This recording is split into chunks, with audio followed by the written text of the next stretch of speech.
வணக்கம், welcome to foods of India. விசேஷ நாட்கள்னாவே வீட்டில் வாழைக்காய் வச்சு சாதத்துக்கு ஏற்ற மாதிரி ஏதாவது ஒரு சைட் டிஷ் வந்து நம்ம ரெடி பண்ணுவோம். அந்த வகையில் இன்றைக்கி நம்ம வாழைக்காய் வச்சு வாழைக்காய் புட்டு எப்படி ரெடி பண்ணலாம் அப்படின்னு பார்க்க போகிறோம். இந்த வாழைக்காய் புட்டு ரெடி பண்ணுறதுக்கு நான் 2 நல்ல விளைஞ்ச வாழைக்காய் எடுத்திருக்கேன்.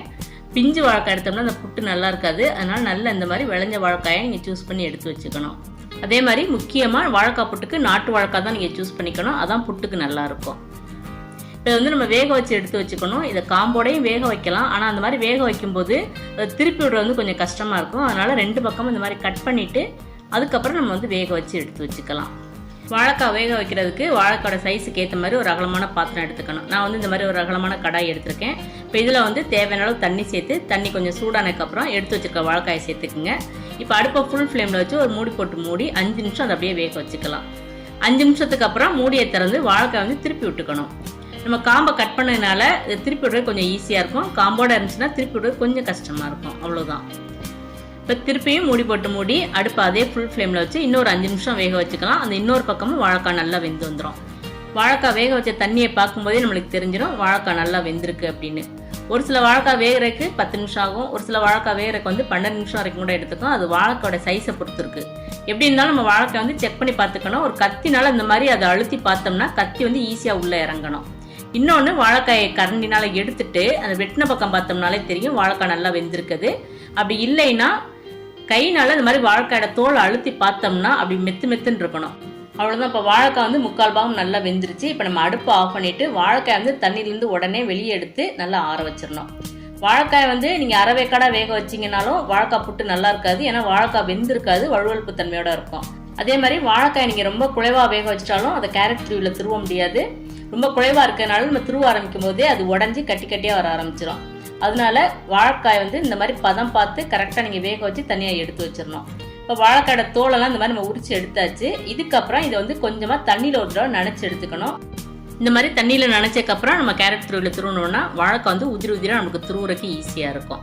இப்போ கேரட் துருவியில் நம்மளுக்கு பிடிச்ச சைஸில் நம்ம துருவி எடுத்துக்கணும். இந்த மாதிரி பொடியாக இருக்கிறதுலையுமே துருவி எடுத்துக்கலாம். அப்படி இல்லைன்னா இதை விட கொஞ்சம் பெரிய சைஸாக இருக்கிறதுலையும் நம்ம துருவி எடுத்துக்கலாம். நீங்கள் வாழைக்காய் வேக வைக்கும் போது கொஞ்சம் குழைவாயிருச்சு அப்படின்னா இந்த மாதிரி பொடிக்கண்ணில் துருவாமல் கொஞ்சம் பெரிய சைஸ் உள்ள அந்த கேரட் துருவியில் துருவி எடுத்துக்கிட்டிங்கன்னா வாழைக்காய் வந்து கொஞ்சம் உதிரியாக கிடைக்கும். பாருங்கள், நம்மளோட வாழைக்காய் வந்து கரெக்டாக வெந்தனால எந்த அளவுக்கு உதிரியாக இருக்குது அப்படின்னு. இதுதான் கரெக்டான அந்த பதம். இப்போ நம்ம வாழைக்காய் புட்டை வந்து ரெடி பண்ண ஆரம்பிச்சிடலாம். அதுக்கு நான் ஒரு கடாயில் 2 டீஸ்பூன் அளவுக்கு நல்லெண்ணெய் எடுத்திருக்கேன். நீங்கள் விருப்பப்பட்டால் தேங்காய் எண்ணெய் கூட எடுத்துக்கலாம். இப்போ எண்ணெய் சூடானதுக்கப்புறம் 1/2 டீஸ்பூன் கடுகு, 1/2 டீஸ்பூன் உளுந்தம்பருப்பு சேர்த்துருக்கேன். கடுகு நல்லா இந்த மாதிரி பொரிஞ்சதுக்கப்புறம் 1/2 டீஸ்பூன் ஜீரகம் சேர்த்துக்கணும். ஜீரகமும் நல்லா இந்த மாதிரி பொரிஞ்சு வந்ததுக்கப்புறம் ஒரு பெரிய வெங்காயத்தை இந்த மாதிரி பொடியாக நறுக்கி சேர்த்துக்கலாம். இப்போ வாழைக்காய் புட்டுக்கு தேவையான அளவு உப்பையும் சேர்த்துடலாம். நான் வந்து 1/2 டீஸ்பூன் அளவுக்கு உப்பு சேர்த்துருக்கேன்.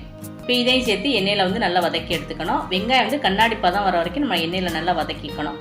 அதுக்கப்புறம் இப்போ நான் 2 பச்சை மிளகாய் வந்து இந்த மாதிரி பொடியாக நறுக்கி சேர்த்துருக்கேன். நீங்கள் விருப்பப்பட்டால் வரமிளகா கூட சேர்த்துக்கலாம். ஆனால் வரமிளகா சேர்த்தோம்னா அந்த புட்டோட கலர் மாறும். அதுக்காக தான் நான் பச்சை மிளகாய் சேர்த்துருக்கேன். இது கூட 1/2 டீஸ்பூன் அளவுக்கு மிளகுத்தூள் சேர்த்துருக்கேன். நீங்கள் விருப்பப்பட்டால் இது போல் பெருங்காயம் கூட சேர்த்துக்கலாம். இப்போ வாசத்துக்கு கொஞ்சமாக கருவேப்பிலை சேர்த்து இது எல்லாத்தையும் சேர்த்து எண்ணெயில் நல்லா வதக்கி எடுத்துக்கணும். இப்போ எண்ணெயில் நல்லா வதங்கினதுக்கப்புறம் நம்ம துருவி எடுத்து வச்சுருக்க வாழைக்காய் இது கூட சேர்த்துக்கலாம். வாழைக்காய் சேர்க்கும் போது அடுப்பு வந்து நம்ம சிம்மில் வச்சுக்கணும். வாழைக்காய் சேர்த்து நம்ம அதிக நேரம் எண்ணெயில் வதக்கக்கூடாது. ஒரு நிமிஷம் எண்ணெயில் வதக்கினா போதும். ஏன்னா நம்ம அதிக நேரம் வதக்கிட்டோம்னா அந்த வாழைக்காயில் இருக்க தண்ணி சத்தையெல்லாம் அது குறைஞ்சி அப்போ வாழைக்காய் புட்டு வந்து ரொம்ப ட்ரையாக இருக்க மாதிரி இருக்கும்.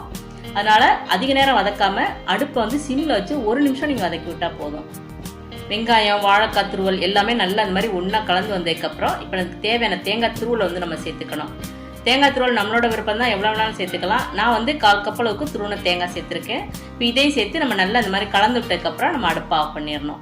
வாழைக்காய் புட்டு ரெடியான உடனேயே நம்ம அதை இன்னொரு பாத்திரத்துக்கு மாற்றி வச்சிடணும். நம்ம அதே கடாயில் வச்சுருந்தோம்னா அந்த கடாயோட ஹீட்டுக்கு வாழைக்காய் வந்து கொஞ்சம் ட்ரையான மாதிரி ஆயிரும். 2 வாழைக்காய் இருந்தால் போதும், 5 பேருக்கு நம்ம சைட் டிஷ் வந்து ரெடி பண்ணிடலாம். அந்தளவுக்கு நல்ல கணிசம் கிடைக்கும் இந்த வாழைக்காய் புட்டு. இந்த வாழைக்காய் புட்டு சாம்பார் சாதம், ரசம் சாதம், காரக்குழம்பு, மோர் குழம்பு எல்லாத்துக்கும் ஒரு சூப்பரான காம்பினேஷன். நீங்களும் இன்றைக்கே இந்த மெத்தடில் இந்த வாழைக்காய் புட்டு செஞ்சு பாருங்கள். இந்த வீடியோ உங்களுக்கு பிடிச்சிருந்தேன்னா லைக் பண்ணுங்கள், ஷேர் பண்ணுங்கள். மறக்காமல் ஃபுட்ஸ் ஆஃப் இந்தியா சேனலை சப்ஸ்கிரைப் பண்ணுங்கள். தேங்க்ஸ் ஃபார் வாட்சிங்.